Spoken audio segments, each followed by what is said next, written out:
vous voyez, comme l'a dit tout à l'heure Loïc, Béatrice, on peut blesser involontairement des personnes. Alors, je dis bien, nous avons de l'affection pour tous et de l'amour pour tous. Voilà. Donc, il est bien évident qu'il faut distinguer l'islam et les musulmans. Joseph Adel, vous avez le livre de Joseph Adel actuellement. Joseph Adel est en train de donner ce témoignage. Donc il est important, le musulman, nous croyons en sa bonne foi. Le musulman croit en Dieu, il essaye de faire de son mieux, il essaye d'adorer Dieu, il donne un témoignage, etc. Donc ça c'est très important. Mais il y a ensuite ce qu'on appelle l'islam. Et la difficulté, c'est que l'islam est un totalitarisme où politique et spirituel sont liés. Il n'y a pas de séparation du politique et du spirituel dans l'islam. Il n'y a pas de séparation.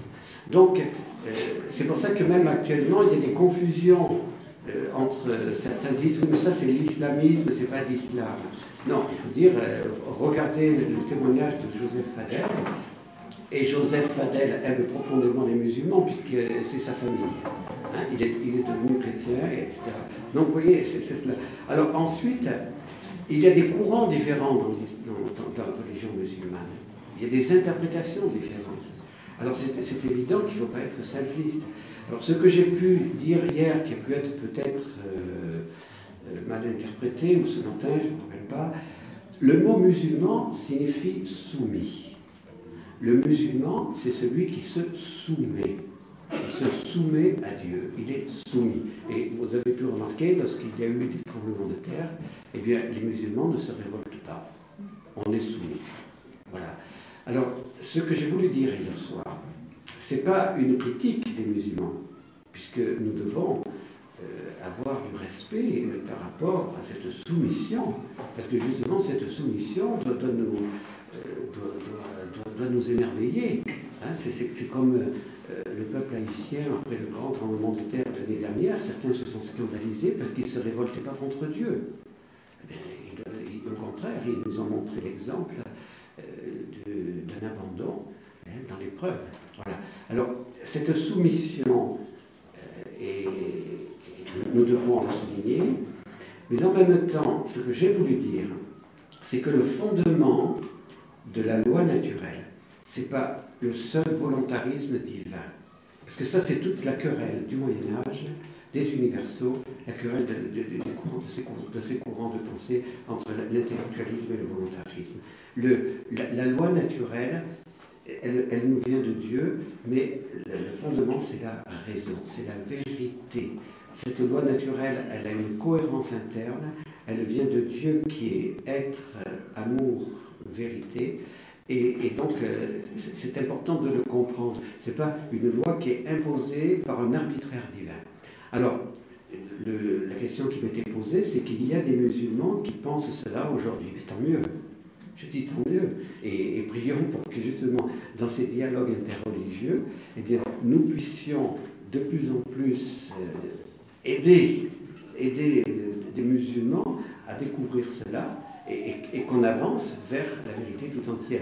C'est ce qui fonde actuellement, d'ailleurs, le dialogue interreligieux, et c'est ce qui fonde le rassemblement d'assises que Benoît XVI a décidé pour le mois d'octobre. Donc Benoît XVI a décidé ce rassemblement d'assises pour dire, nous croyons que quelqu'un qui prie Dieu pour la paix obtient des grâces pour le monde entier, qu'il soit musulman, qu'il soit bouddhiste, qu'il soit juif, qu'il soit chrétien. Vous comprenez? Donc, voilà, je voudrais qu'il n'y ait pas de mauvaise interprétation.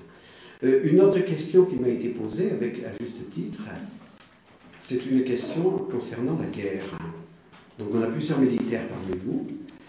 Alors c'est vrai que j'ai dit, le commandement « tu ne tueras pas », je ne fais que transmettre ce que Jean-Paul lui a dit, ne souffre aucune exception. Donc le problème de la guerre juste. Y a-t-il une guerre juste? Bon, je ne vais pas rentrer dans des... bon, il y a des militaires qui sont plus compétents que moi ici pour répondre. Jean-Paul II, vous avez vu combien il s'est engagé pour qu'on n'engage pas la guerre en Irak.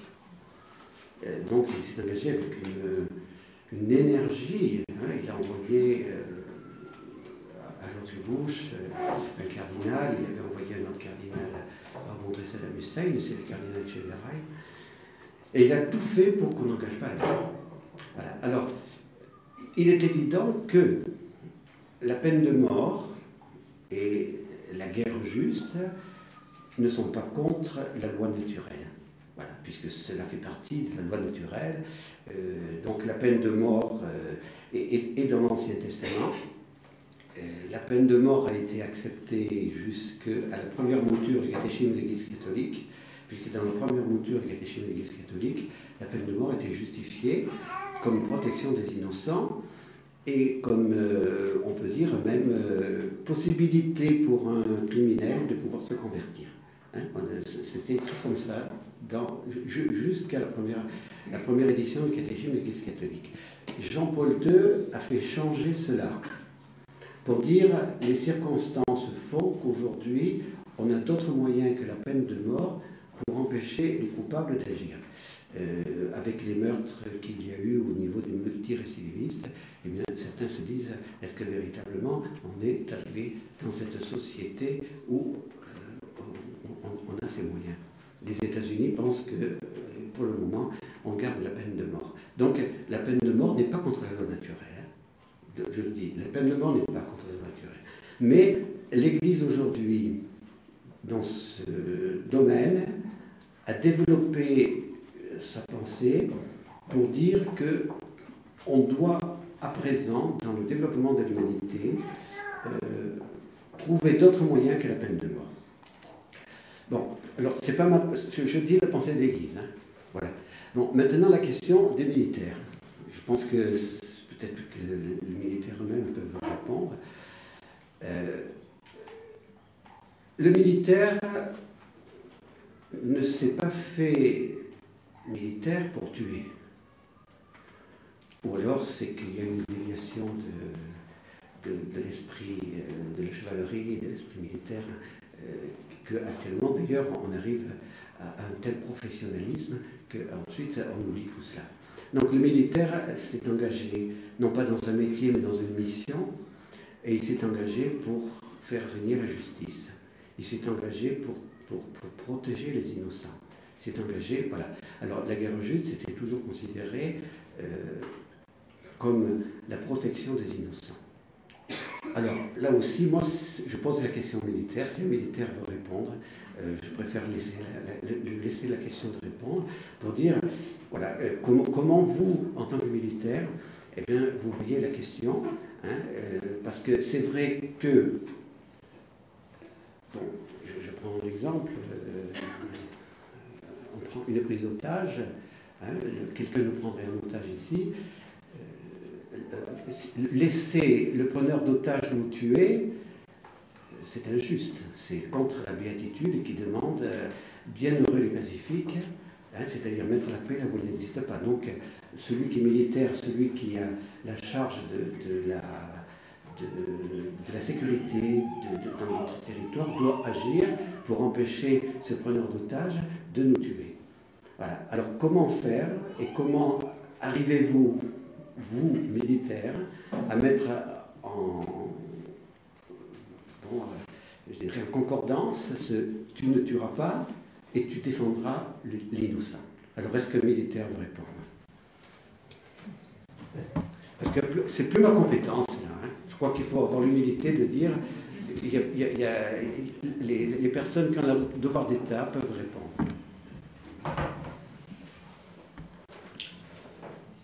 C'est une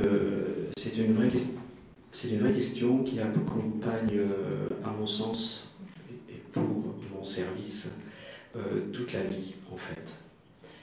Que j'ai, j'ose dire, résolu un jour, en relisant ce qui est arrivé au général syrien Naaman sous l'ère du prophète Élisée. Je vais vous dire pourquoi. Donc vous voyez, Naaman, c'est le général syrien lépreux, et à qui on dit, écoute, on connaît une solution, et la solution c'est Élisée qui lui dit d'aller se plonger 7 fois dans le Jourdain. Il croit pas trop au départ, et puis il le fait finalement en prenant en compte l'humiliation, et il en sort guéri. Mais ce qui nous intéresse là sur la question, c'est le final, c'est que c'est pas la fin de l'histoire. C'est que ce général dans son service est le tuteur du roi quand celui-ci vient adorer son Dieu. Et donc ce général syrien, Naaman, se retrouve guéri, et donc se retrouve un homme de foi dans le Dieu d'Élisée qui l'a guéri. Il va pour repartir, et il se retourne vers Élisée et lui demande « Mais comment ferais-je maintenant pour endosser mon service qui va consister à être le tuteur, un peu comme la béquille d'un roi qui adore un Dieu en qui il ne croit plus désormais ?» Et la réponse d'Élisée est superbe. Il lui dit, en quelque sorte, conscient de la foi du général, qu'il était là encore en deçà d'une ligne rouge et qu'il n'y avait pas de problème. Parce que ce faisant dans son service, il restait en deçà de l'adoration de son roi, et en même temps, dans les conditions du moment, il assumait son service sans être en contradiction avec la foi qu'il venait d'éclore du fait de sa guérison de la lèpre. Et par rapport à la question « tu ne tueras pas » et le soldat occidental engagé dans la défense de son pays, c'est qu'il fait le don de sa vie pour les cas extrêmes où il faudrait mettre sa vie en balance pour la défense des siens qui sont la nation, très caractérisée immédiatement par les gens qu'on aime, sa famille, mais au-delà par la cité que l'on défend. Donc, on est d'abord des défenseurs. Nous sommes les acteurs de la légitime défense. Il n'existe pas la légitime attaque, et on sait, et pour se faire au mieux, eh bien, on s'entraîne et on sert pour être sûr que l'emploi de la force se ferait à bon escient et pour défendre la vie des siens, la vie de la cité. Et en cela, on est dans un agir, moi je suis allé très loin dans la réflexion, dans un agir jusqu'au moment où Saint-Martin, devant le front des troupes des légions, considère qu'il y a une strate supplémentaire dans la façon de servir, et qui dit je m'engage non pas par les armes, mais à servir pour la légitime défense des âmes. Et là, il prend une autre voie, même si il décide d'aller au combat sans les armes devant ces légions, à la fois pour dire que c'est pas par manque de courage qu'il abandonne cette façon de servir, mais pour montrer aux siens, donc aux légionnaires romains, que c'est pas par peur non plus. Il ira au combat, il en reviendra, et on acceptera qu'il change d'itinéraire pour devenir le saint que l'on connaît. Mais il faut quand même qu'il y ait des militaires qui demeurent militaires. Oui, alors j'ajouterais peut-être un point, parce que si vous voulez prendre la parole, j'ajouterais quand même une chose pour défendre les militaires, c'est que le ciel est venu à l'aide de la France pour nous, quand les Anglais avaient envahi la France. On était allé chercher Jeanne d'Arc. Mais Jeanne d'Arc n'avait pas d'armes. Et Jeanne d'Arc avait sur son étendard Jésus et Marie. Seulement, ceux qui combattaient avec elle avaient des armes. Merci. Oui, effectivement, c'est moi qui ai posé la question, parce que le commandement négatif à ne pas transgresser me faisait réfléchir davantage à une question à laquelle j'ai déjà réfléchi depuis longtemps, heureusement, parce que c'est quand même le fondement de tout l'engagement d'un militaire, et j'ai plus de 30 ans de service, donc forcément, à un moment donné, il faut se poser des vraies questions, et il vaut mieux se les poser de bonne heure, mais ce qui n'empêche pas de se les poser tout au long de sa vie, parce que bien évidemment, une carrière n'est pas linéaire. On ne commence pas avec le même engagement lorsqu'on est jeune, et on ne vit pas tout au long de sa carrière avec la même idée, elle évolue. Elle évolue au fur et à mesure de son âge, de sa maturité et de ses responsabilités. Alors, le terme de légitime défense n'est pas neutre. bien évidemment, parce que la légitime défense, c'est l'ultima ratio, c'est-à-dire lorsqu'on ne peut plus faire autrement, on se défend. Il ne s'agit pas de tuer avant, il ne s'agit pas de tuer d'abord, il s'agit de tuer seulement lorsqu'on ne peut plus faire autrement. C'est ça la légitime défense. Et la guerre juste, c'est bien lorsqu'on a épuisé tous les moyens pour se défendre et qu'il n'y a plus que ce moyen-là. Là, ça devient la guerre juste, sous réserve que la raison pour laquelle on fait la guerre est juste également. Alors là ensuite, on peut se poser la question, est-ce que toutes les guerres sont justes? Le problème du militaire va se situer dans l'engagement politique qu'il n'a pas, puisqu'il n'est que l'outil. Il va falloir qu'il fasse confiance au système politique qui va l'engager en tant qu'outil capable de tuer pour une guerre, pour un motif qui soit justifié, juste, légitime. Ça peut être un vrai problème puisqu'on n'a pas d'objection de conscience.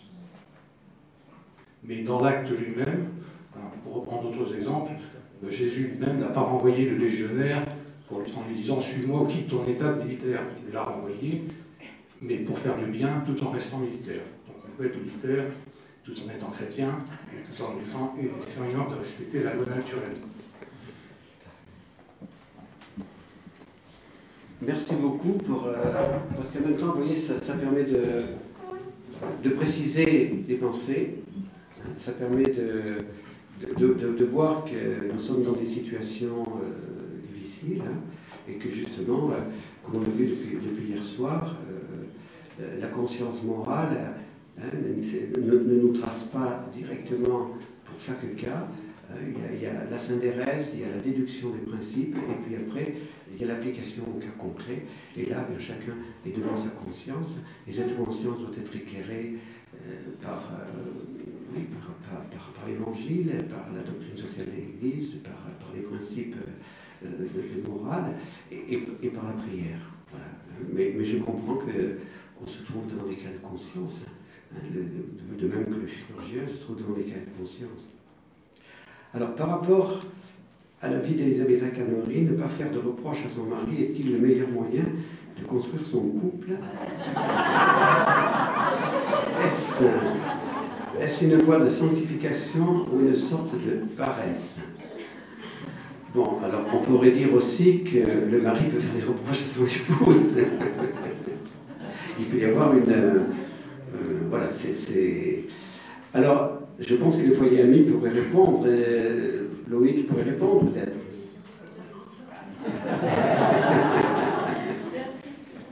Avec l'expérience. En fait, pour répondre, je vais demander à ce que ma femme sorte de la pièce. Non, en fait, tout à fait, c'est ce que j'allais dire. Dans les foyers amis, le père d'Orne nous a dit qu'il y a un principe dans le ménage qui est le jamais rien l'un sans l'autre. Et le jamais rien l'un sans l'autre, il implique effectivement une confiance qui découle de l'amour que l'on a l'un pour l'autre, mais qui n'exclut pas les reproches, les remarques, les attentes, l'expression des besoins que l'on a à satisfaire l'un et l'autre, et qu'effectivement dans la vérité et dans la confiance, on est effectivement amené à se faire des commentaires, des remarques. Il nous est arrivé d'avoir des points de vue différents sur une décision à prendre par rapport à un enfant. Je veux dire, à ce moment-là, on peut déjà, 1, en parler, 2, se mettre sous le regard de Dieu avec la prière, 3, là je vais faire une référence à certains articles du directoire qui ont tellement été rédigés avec limpidité par le père d'Orne, que c'est un outil qui nous permet également d'avoir le discernement nécessaire pour prendre la décision juste et bonne. Voilà, je m'arrêterai là. Voilà, et surtout il faut s'exprimer. Surtout il faut s'exprimer, parce qu'en psychologie on parle il faut pas de fusion. La fusion c'est quand l'un ne dit rien et se laisse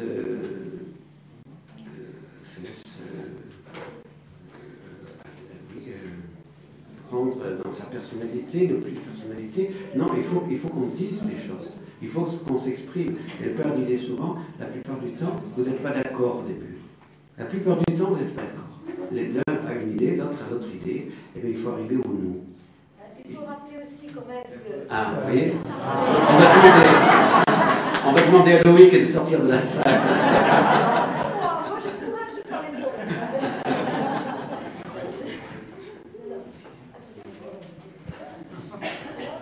Non, il faut simplement pour dire que dans les Dans les cordées, alors c'est les foyers amis, mais aussi dans les cordées, on a le petit livre, un petit carnet qu'on tient, etc. Et que dans le petit carnet, il y a ce qui s'appelle le gant de crin. Donc le gant de crin, ben voilà, de temps en temps, se remettre les pendules à l'heure, etc., pas avoir peur de se dire les choses. Et je ferai aussi un petit aparté, alors que pour lequel Père Bernard nous a beaucoup fait grandir en ménage, c'est qu'effectivement, depuis je sais pas combien d'années on va dans la communauté, au début de mon mariage, je ne parlais pas. Et à chaque fois, Père Bernard me disait, est-ce que vous en avez parlé à Luc? Est-ce que vous avez demandé à Luc? Qu'est-ce que Luc en pense? Qu'est-ce que Luc dirait? Donc voilà, oui, c'est vrai, il faut beaucoup se parler. Voilà, ça nous a beaucoup aidé. Maintenant, je peux plus repasser. Bon, il y a d'autres questions qui sont pour le docteur Émile Groux, mais on les posera demain matin. Voilà. Alors, on va conclure par le témoignage que vous avez donné.